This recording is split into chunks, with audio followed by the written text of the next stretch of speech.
This next session on OpenRAN, 5G hacking just got a lot more interesting by Karsten Knoll.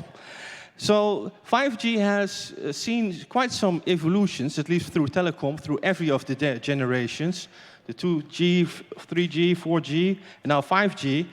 And it's changing from an old school monolithical system to a very open model. And openness and open models is something that we dearly love, at least I do. And now the hacking potential and a lot more interfaces are coming about, and we can actually have some quite new interactions with this.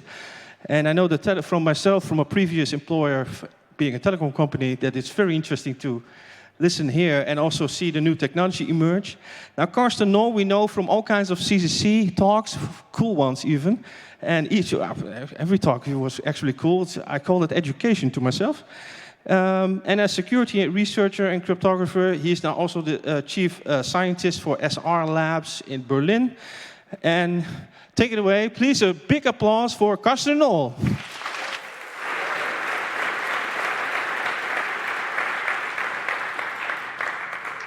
Thank you, and thanks for entertaining everyone for 10 minutes. I've never seen a herald work harder.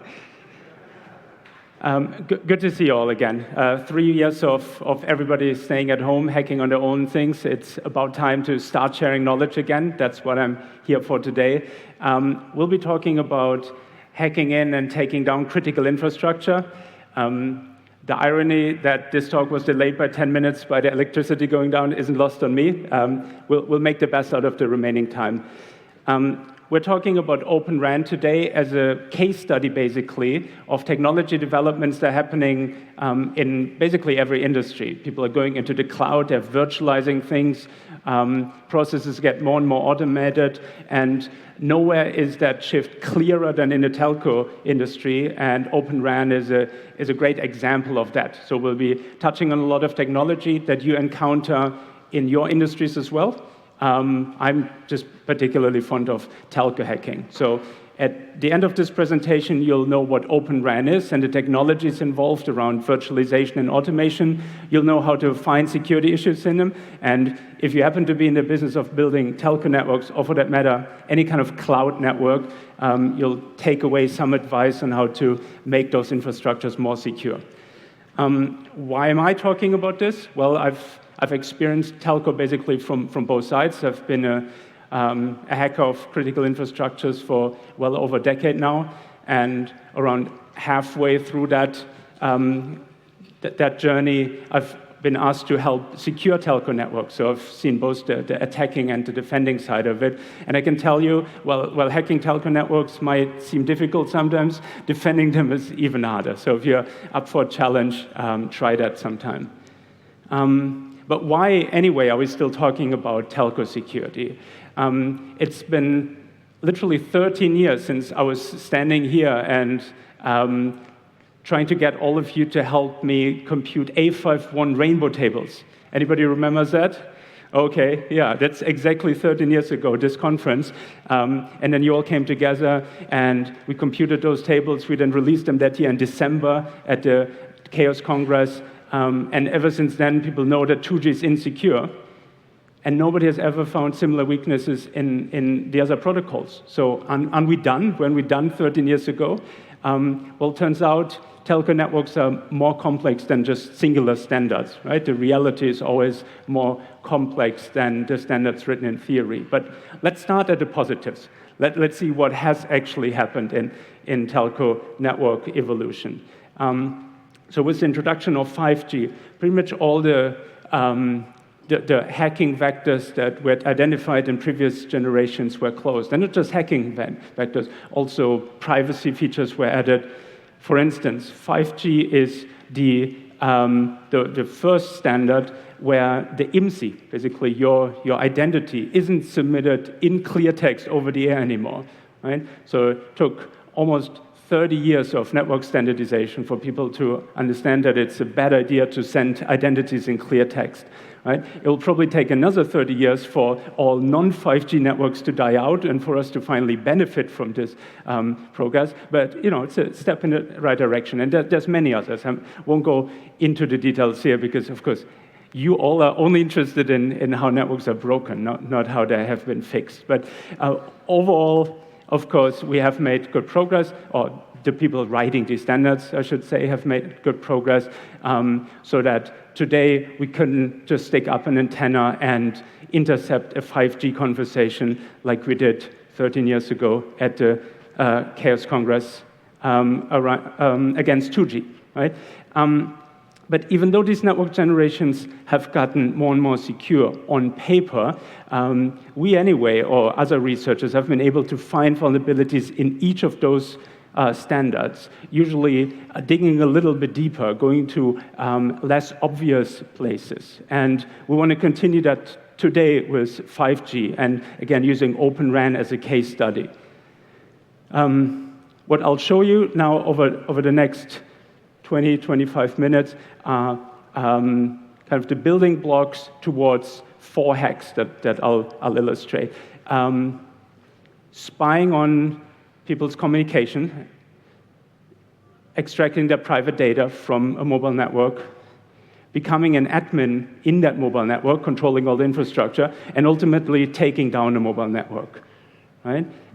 These are not singular hacks anymore, like what we discussed, let's say, around 2G, but rather a series of building blocks. So I'll have to do a little bit of a build-up towards that. They are also not easily done within, what was it, less than 1 minute for the 2G stuff, right? We're talking about weeks here, weeks of somebody penetrating a network and moving deeper and deeper and deeper until they can finally take down the network. But I'm sure you can imagine many organizations that would be willing to spend several weeks to then either ransom somebody or do other criminal activities or for purely strategic purposes. We're talking state-sponsored actors, right? So it takes weeks to break into a 5G network, and while that might seem like a long time compared to what hackers usually show at conferences like this, it's definitely worthwhile for too many people in the world for this to be ignored.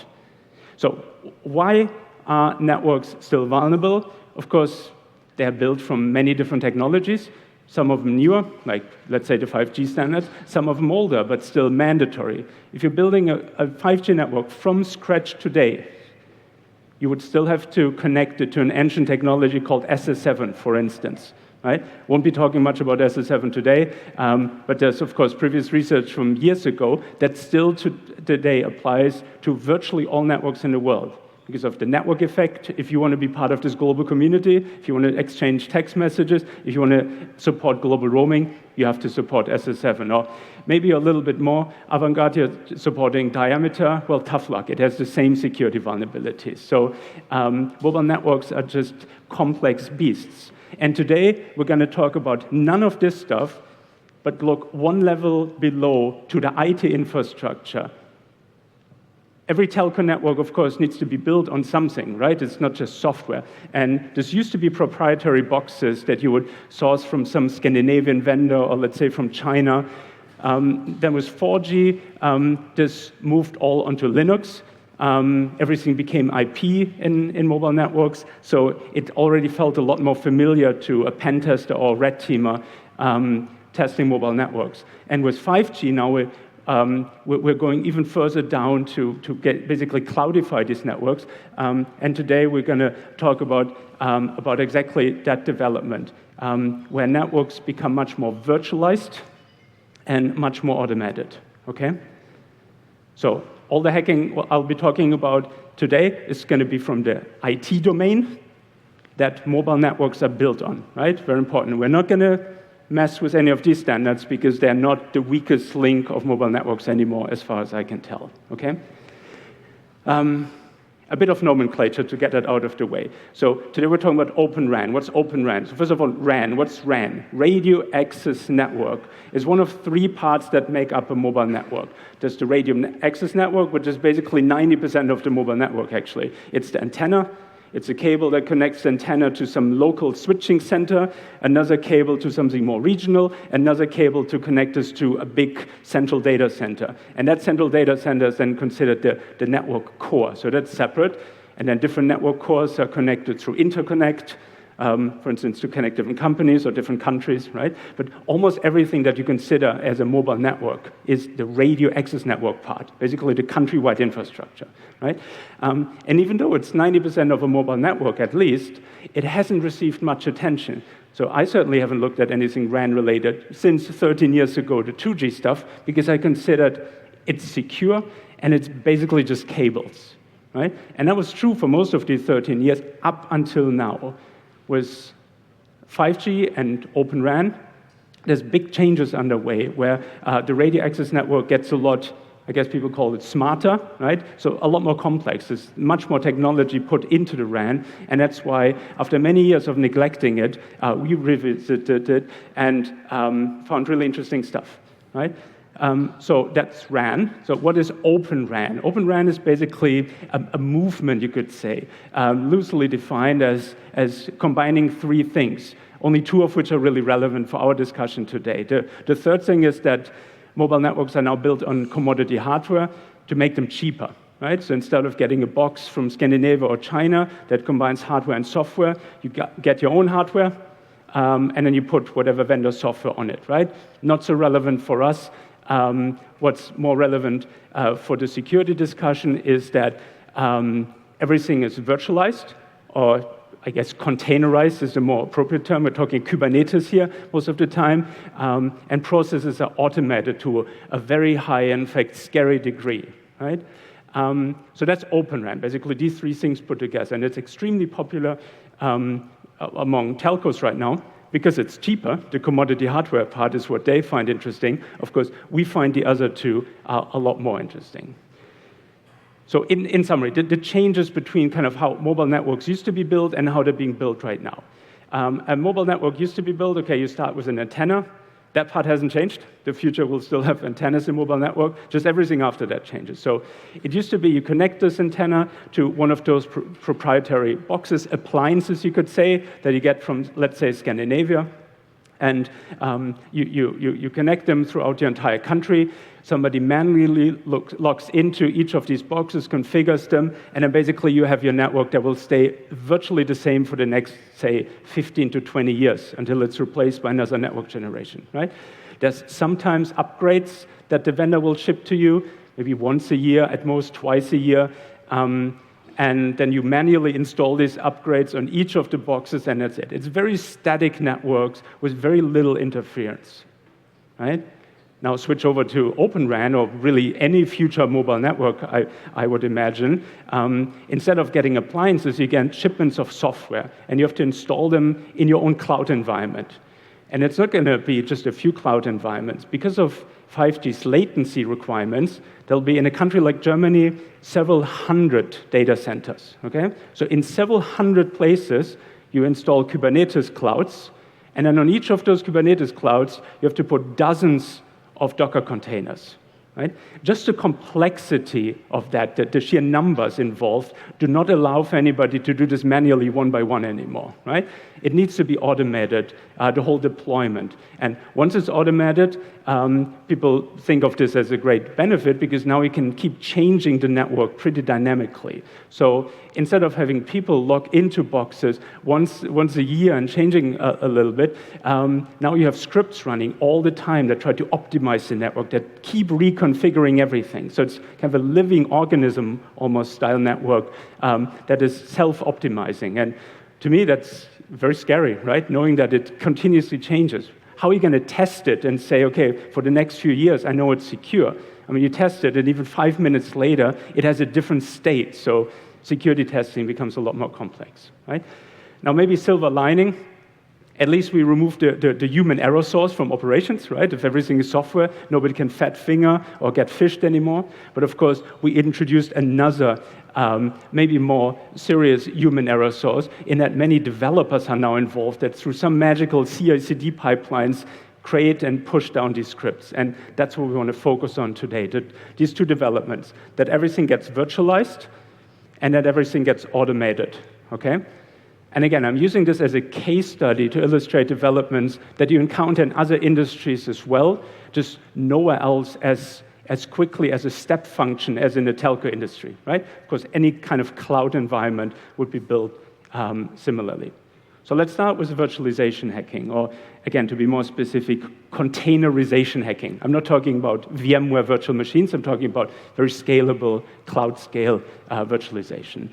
And as I said, telcos have several hundred clouds distributed throughout the country to host all kinds of functionality. And in theory, because everything is virtualized, you actually have a possible security upside.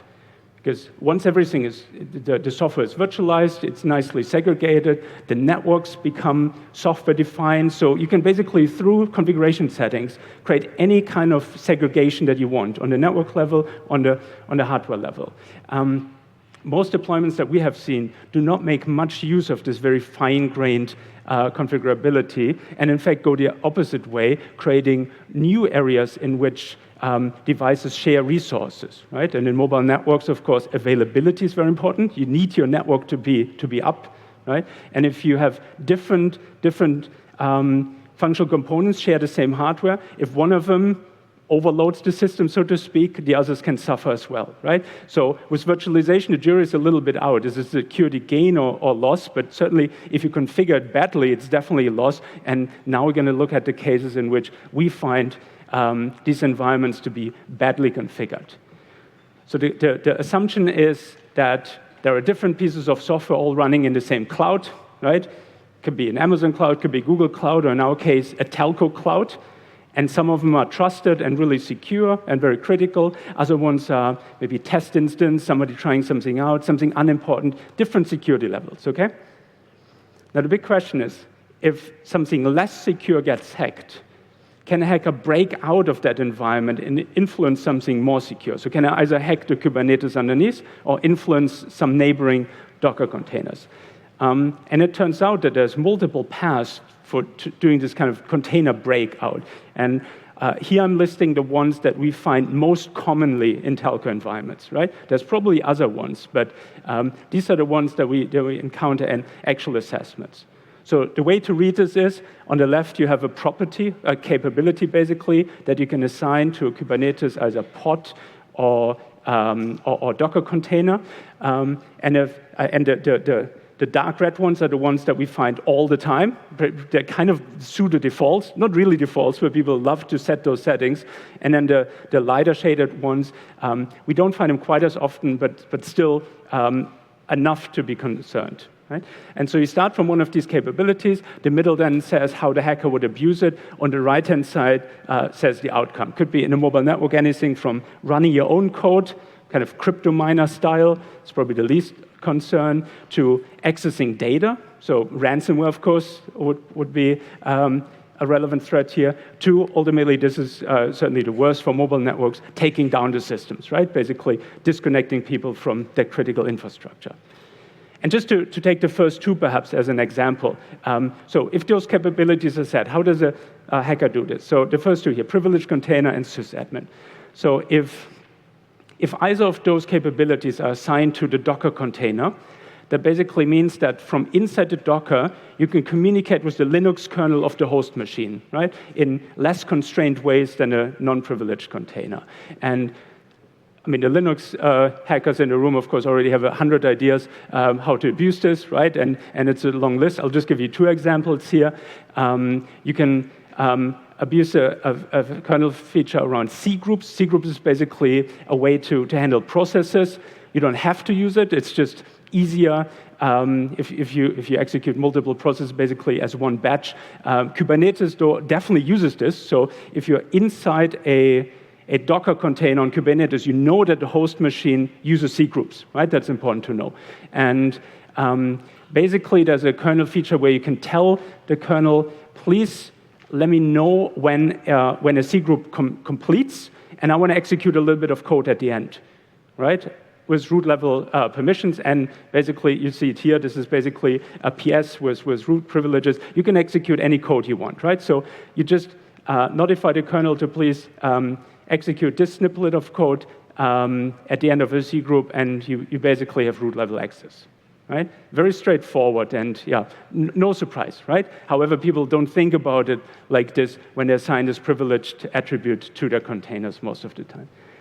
Another way is if you have access to the host PID namespace. Again, that's given if either of those properties is set. You can basically just enter the part of the namespace that gives you the equivalent to a root shell, right? So really very straightforward exploits. And these are just two of the examples. The other ones on the list are maybe a little bit more interesting because they're less intuitive.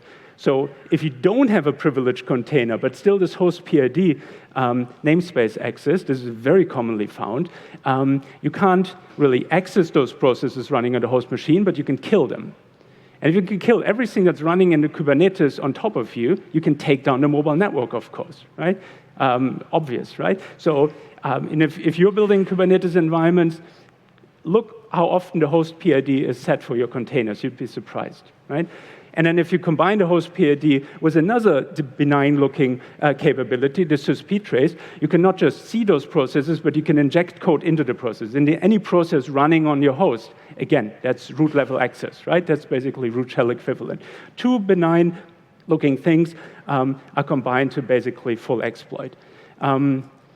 Access to the file system is pretty dangerous as well. I mean, obviously, if you have write access to the file system, you can just overwrite configuration files, you can add your SSH key, whatnot. But even read-only access to the host's file system, virtually always when we encounter it is game over, because you can find tokens. So tokens are, as the name would suggest, just strings that are used to access Kubernetes infrastructure. They're found in all kinds of configuration files, so reading them is enough to then access Kubernetes infrastructure.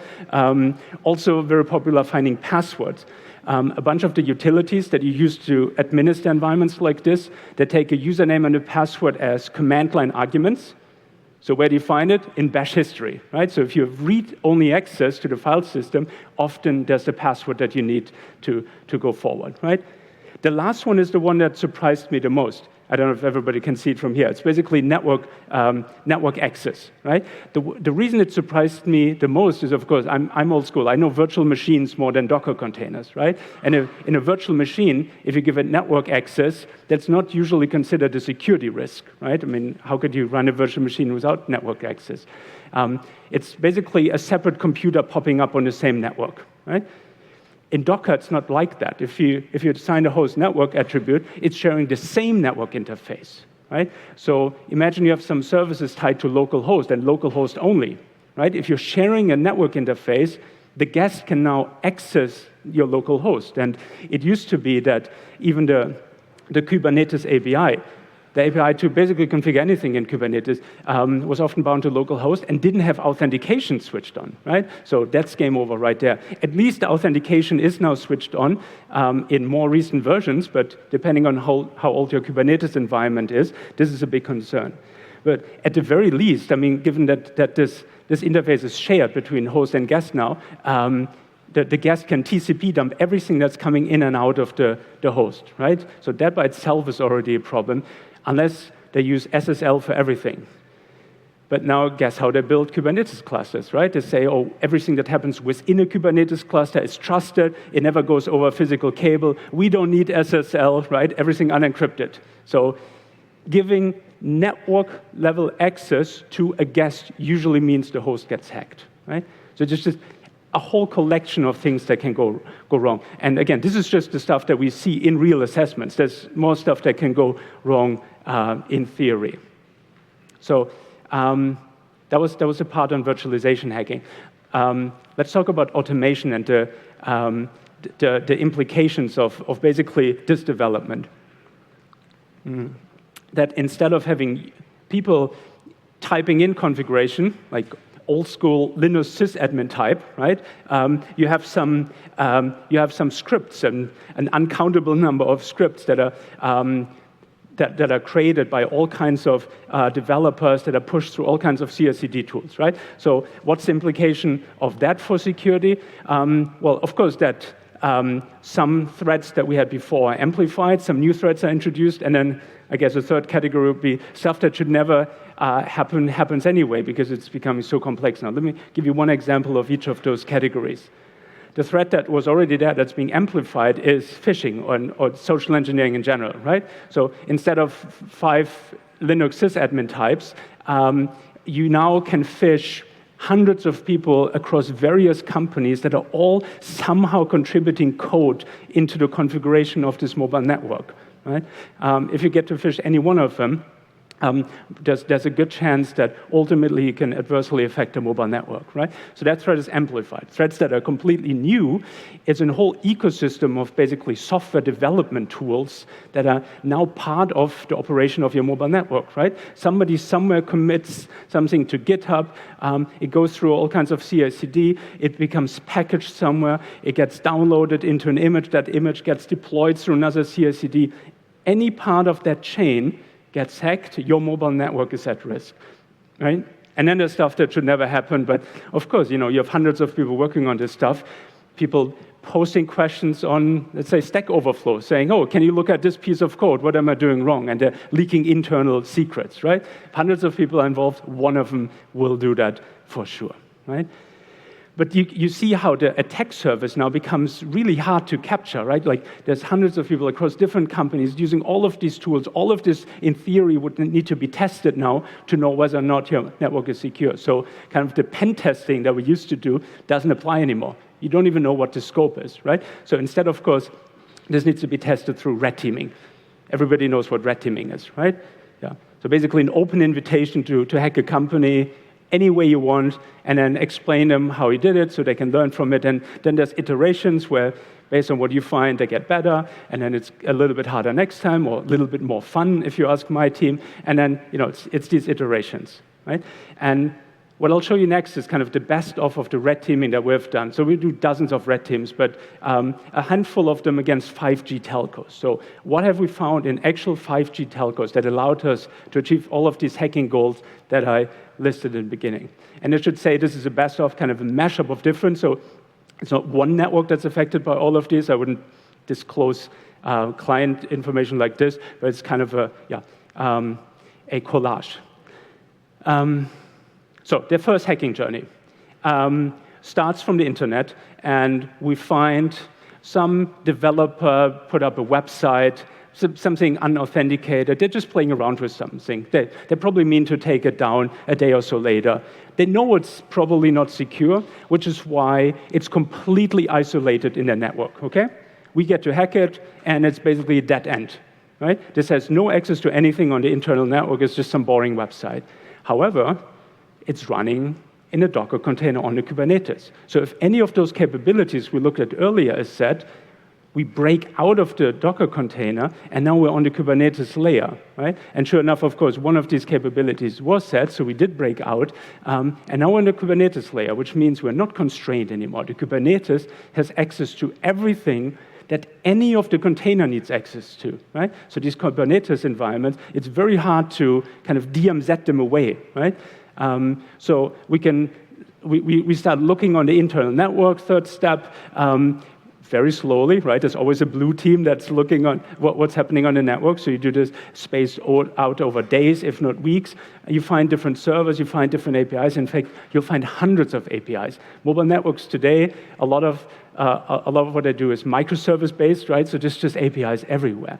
And, mistakes are being made. So completely by accident, I believe, one of these APIs, if you send wrong stuff to them, it sends you back debug information. And in the debug information, there's the credentials of one of the developers. Who knows, right? Mistakes are being made.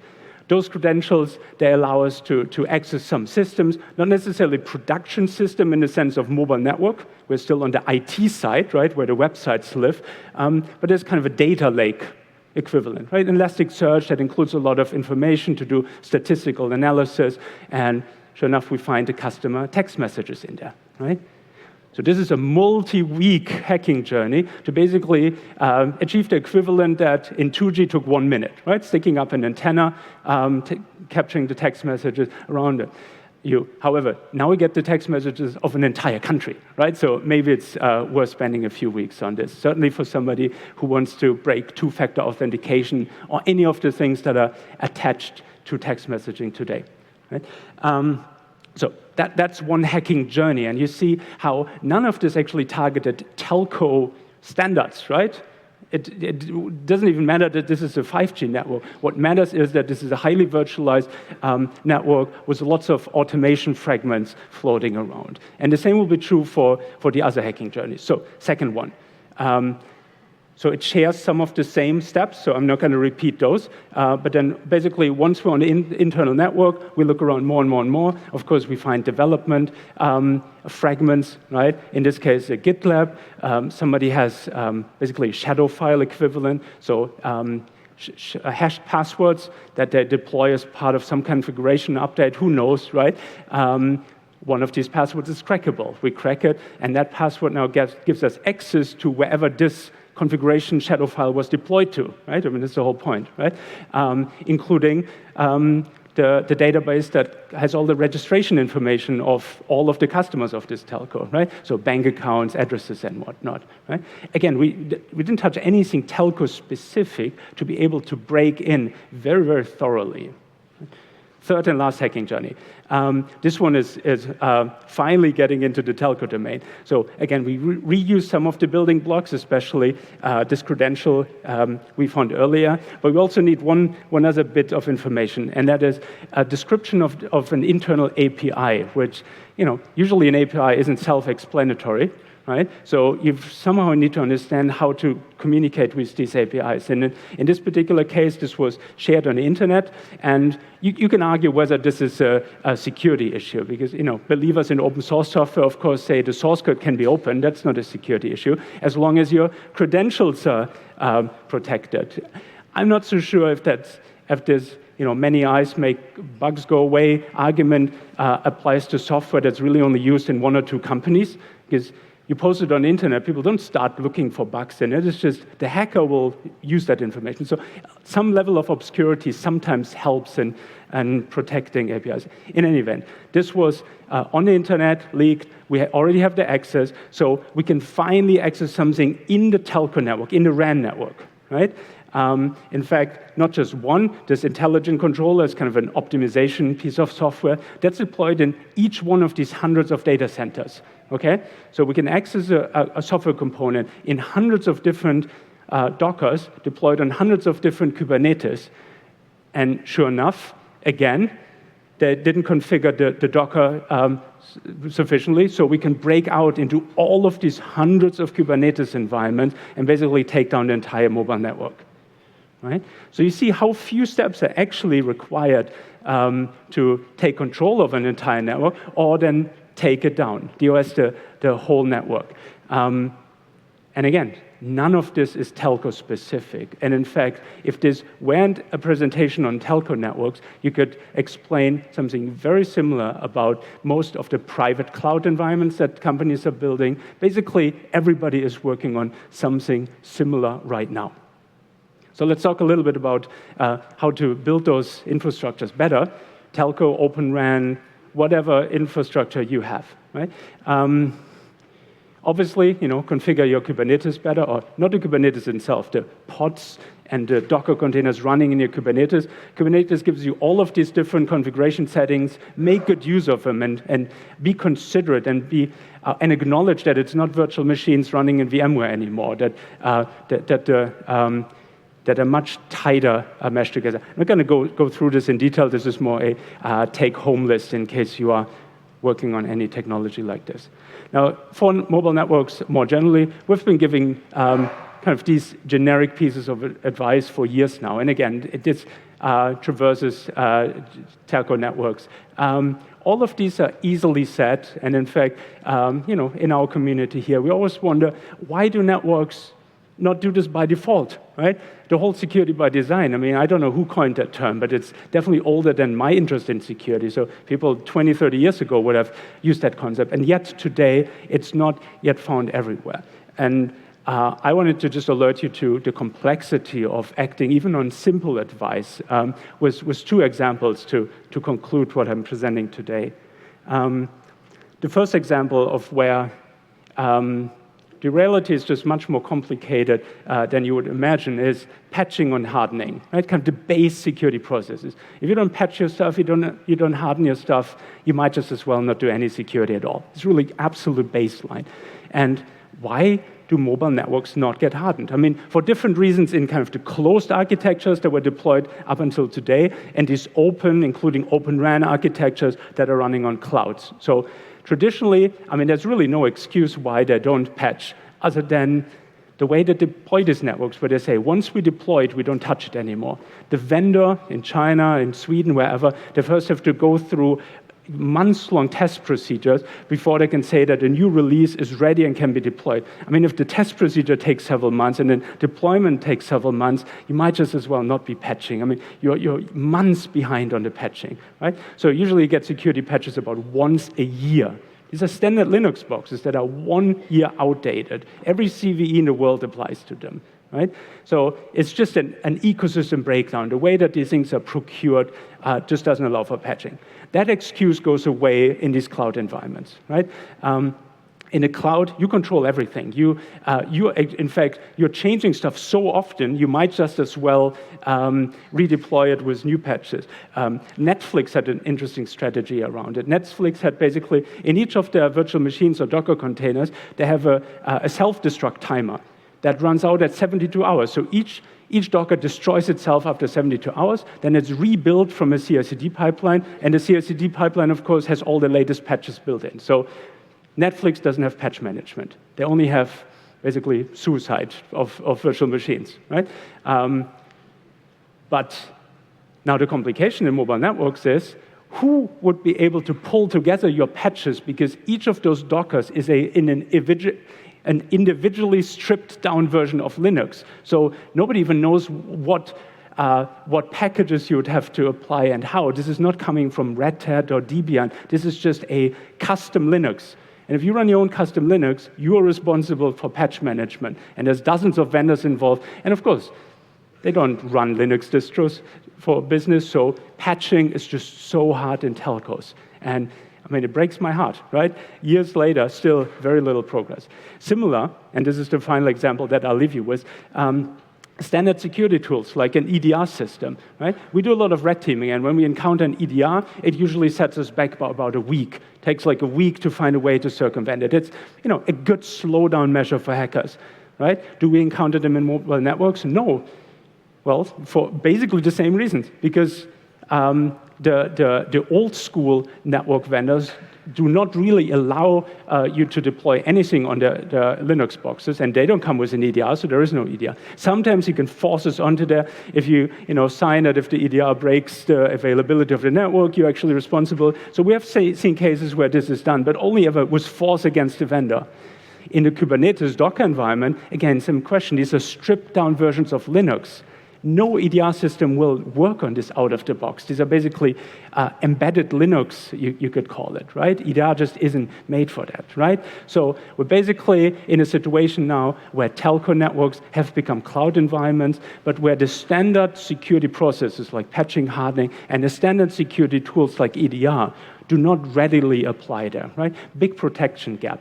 And I hope you all consider this a challenge, right? Either to become more of a telco hacker, no matter what part of hacking you're coming from. I'm sure you saw some commonality today where basically hackers, telco networks have grown into your area of expertise. But also if you're building networks and if you're securing networks, I'd really like to invite you to consider securing telco networks in the future. We all rely on them for our digital lifestyles, right? So it's important to keep those networks secure, like we're already keeping cloud infrastructure secure, right? And with that, I'm at the end, and all that's left to me is thank you for sitting here in this hot tent with me and bringing back so many good memories to this series of conferences.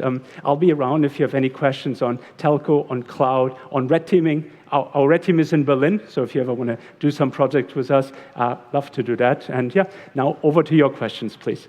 Thank you.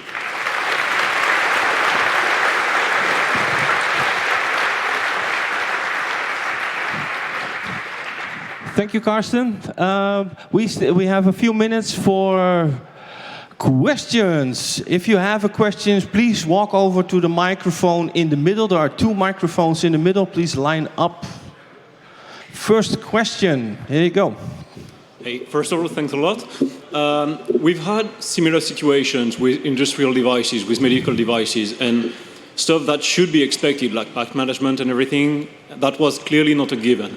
And we've seen some certification efforts and some initiatives that were going to the right direction. So I guess my question boils down to, do you see a way out, whether through incentives or just we're waiting for a doomsday scenario? How do you see things evolving? Very good question. So certainly, both the industry and different governments are pushing towards more security. The governments more than the industry, very much based on a checklist approach where they say, we want you to prove that your network is secure at one point in time. What happens after that, we're not so concerned with. So certification is good and meaningful to introduce a guideline, or baseline rather. I just haven't seen the one certification that would address problems like these, right? I'm seeing certifications more around, you have to prove that you're not from China. That's basically a big part of the certification. Now, basically protecting yourself from political influence. I mean, yeah, that might be important. I don't care. I mean, I wanted this to be secure from hackers from anywhere in the world, not just from China, right? Other parts of the certification lets you prove that your cryptography is configured correctly, those things. Great, but cryptography hasn't been a problem basically since 3G. People haven't broken the cryptography anymore.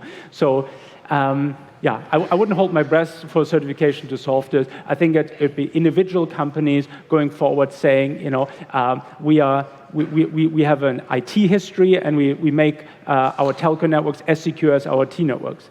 All big telcos have cloud environments, and they make their cloud environments more secure than the telco environments. And that, to me, is a weird situation. Right? Next question, please. Thank you. Hello. I may have slightly misunderstood this, but what does OpenRAN what's the open mean? Are there open source platforms or freely available platforms that we can run ourselves if we want to experiment with this kind of things? Yeah, no, that's an excellent question. And I think the naming is very unfortunate in OpenRAN. So basically what summarizes OpenRAN is a push from the telcos against the telco vendors to say, we're not going to buy your hardware anymore. We install our own hardware, and you need to ship us software. That's an umbrella. The open comes from the interfaces between hardware and software need to be open so that different pieces of software fit on different vendors' hardware in its openness. It does not include open source. It does not even include open standards. You have to pay to access those open standards. So it's very different from what this community would call open, but baby steps in the right direction. Yeah. Thank you. Good question. Thank you for your talk. So quick question. So does the lawful intercept components also run in Kubernetes? Oh, that's a very good question. So no, so far not. But that's just because those vendors, they're behind the curve. I'm sure, the few vendors, I'm not going to name them, but it's basically monopolies per country that just say, why do we need to change? We have a monopoly market. You build our appliance into your network no matter how. Right? And they might use just SS7 for that. Yeah. And a quick other yes or no question. Sorry, next question, because we have really no time left. I'll be around later. Just find me later. So I just wanted to understand how it is moving to cloud infrastructure, the mobile telecom infrastructure. Yeah, I mean, if you have to deploy stuff in hundreds of places around the country and you already know that it's going to change every week, cloud is the only answer, logical answer. So basically, cloudifying telco networks is a consequence of 5G's desire to have low latency. Let's say your car wants to signal to the car behind you that you're braking. You don't have time to send that signal off to a telco network, send it to some central location, get the signal back, get it sent to that other car. The crash will have happened, right? We're looking at single-digit milliseconds delays from car to car, and that only happens if each little region, each city basically has their own cloud environment. That's why everything in telcos in the future will be cloud. Okay. I hope that answers your question. Yeah. And we're out of time. No. Sorry. It's actually exactly 10:04, so we have to move over and make space for the next talk, which is also a very interesting talk about how we moved out of the pandemic. But first, please have a great thanks for Karsten.